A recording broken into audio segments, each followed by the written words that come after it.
नमस्कार। मैं हूं ओपी वशिष्ठ और आज मैं आपसे एक सीधा, स्पष्ट और थोड़ा असहज सवाल पूछना चाहता हूं। अगर सरकार महिला आरक्षण पर काम करे तो भी विपक्ष द्वारा विरोध, अगर सरकार काम ना करे तो भी विरोध। तो फिर असली मुद्दा क्या है? महिलाओं का सशक्तिकरण या सिर्फ और सिर्फ राजनीति? आज का ये विश्लेषण किसी भी पार्टी के समर्थन या विरोध में नहीं है। आज हम बात करेंगे उस प्रवृत्ति की, उस सोच की, जहां मुद्दा कुछ भी हो, प्रतिक्रिया पहले से ही तय होती है।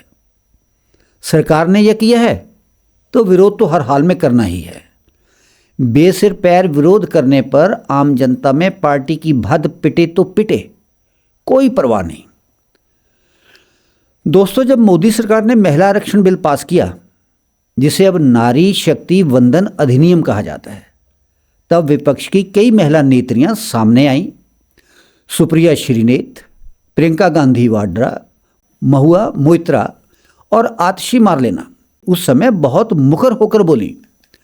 इन्होंने इस बिल को मोदी का जुमला कहा गया कि यह 2029 तक लागू होगा, यह सिर्फ चुनावी स्टंट है, टाइमिंग गलत है, यह एमसीसी वायलेशन है, यानी मॉडल कोड ऑफ कंडक्ट का वायलेशन है, यह वेपन ऑफ मास डिस्ट्रैक्शन है, यानी लोगों के मनों को, ध्यान को भटकाने का औजार है।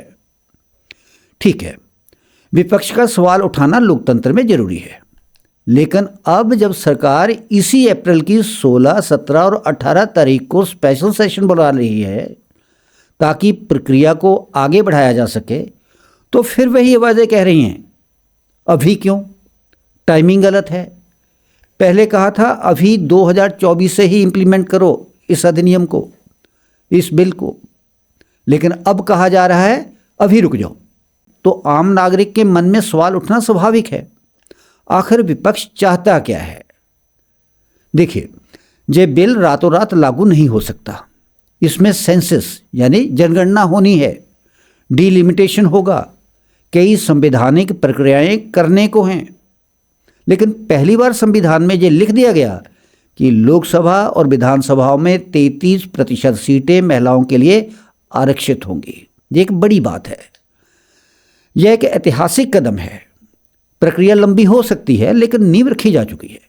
अब बात सिर्फ बिल की नहीं है, बात है उस नैरेटिव की जो खुद को प्रो वुमन बताता है, लेकिन जब ठोस कदम उठाने का वक्त आता है तो वही विपक्ष सवाल खड़े करता है।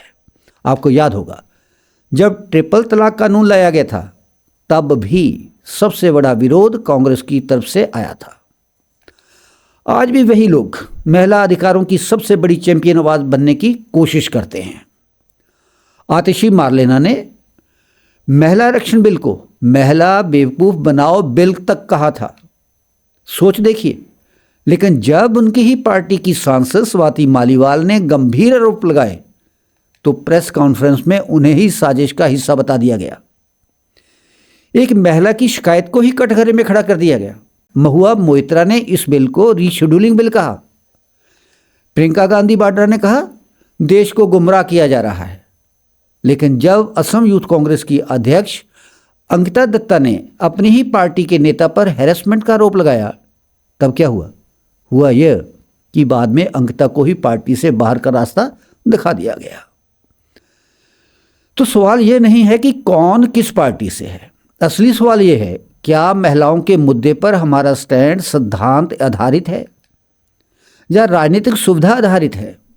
यह भी सच है कि महिला आरक्षण बिल कांग्रेस के समय से चर्चा में था, लेकिन कांग्रेस सरकार से उसे अंतिम रूप नहीं मिल पाया। अब जब ये पास हो चुका है तो उसका श्रेय किसे मिलेगा, यह राजनीतिक बहस हो सकती है। लेकिन क्या हम इस ऐतिहासिक बदलाव को सिर्फ इसलिए खारिज कर दें क्योंकि उसे कोई दूसरी पार्टी लागू करने जा रही है? लोकतंत्र में स्वस्थ विपक्ष जरूरी है, लेकिन विपक्ष का काम हर चीज का विरोध करना नहीं होता। विपक्ष का काम है सरकार द्वारा संसद में पेश बिलों में सुधार सुझाना, खामियां बताना। लेकिन अगर सरकार की दिशा सही है तो फिर समर्थन देना भी विपक्ष की संवैधानिक जिम्मेदारी होती है। आज देश की बेटियां पंचायत से लेकर संसद तक पहुंच रही हैं। 33% आरक्षण सिर्फ एक संख्या नहीं है, यह एक संरचनात्मक बदलाव है। हाँ, प्रक्रिया लंबी है, इसमें समय लगेगा, लेकिन क्या हम ये कह सकते हैं कि सरकार का कदम गलत है? मेरा आपसे सीधा सवाल है, क्या ये सच में महिलाओं के अधिकारों की लड़ाई है या फिर ये सिर्फ राजनीतिक क्रेडिट की लड़ाई है? कमेंट में जरूर बताइए। क्या आपको लगता है कि यह विरोध सिद्धांत पर आधारित है या सिर्फ राजनीतिक खुन्नस है? अगर आपको यह विश्लेषण तथ्याधारित और संतुलित लगा हो तो वीडियो को लाइक करें, चैनल को सब्सक्राइब करें और ज़्यादा से ज़्यादा शेयर करें ताकि ऐसी गंभीर चर्चाएं ज़्यादा लोगों तक पहुंचे। मिलते हैं अगले वीडियो में एक नए विश्लेषण के साथ। तब तक के लिए धन्यवाद। जय हिंद, जय भारत।